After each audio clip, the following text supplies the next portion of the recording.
मगर दर हकीकत ये एक मुजरिमाना नेटवर्क है जो इंसानियत के चेहरे पर तमाचा मार रहा है। हर बड़े शहर में ये भिखारी माफिया एक मुनज़्ज़म इदारे की तरह काम करता है।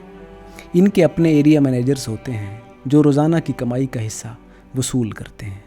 बच्चों को किराए पर लिया जाता है, माजूरियों को जानबूझकर पैदा किया जाता है, औरतों को लाचारी के किरदार में ज़बरदस्ती धकेला जाता है और बूढ़ों को हमदर्दी का ज़रिया बनाकर इस्तेमाल किया जाता है। बहुत से ऐसे बच्चे जो दिन को मासूम आंखों से पैसे मांगते हैं, रात को इन्हीं माफिया के अड्डों पर कैद होते हैं, मार खाते हैं और अगले दिन फिर उसी चेहरे के साथ नए लोगों के जज्बात लूटने निकल पड़ते हैं।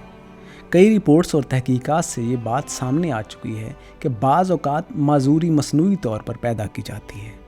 बच्चों के जिस्म को जानबूझकर ज़ख्मी किया जाता है ताकि वो ज़्यादा हमदर्दी हासिल कर सके। इन बच्चों को स्कूल की बजाय गदागारी की तरबियत मराकज़ में भेजा जाता है, जहाँ इनको सिखाया जाता है कि किस तरह रोना है, कैसे हाथ फैलाना है, किस वक्त कहाँ खड़ा होना है और किस लहजे में बोलना है, ताकि ज़्यादा पैसे हासिल किए जा सकें।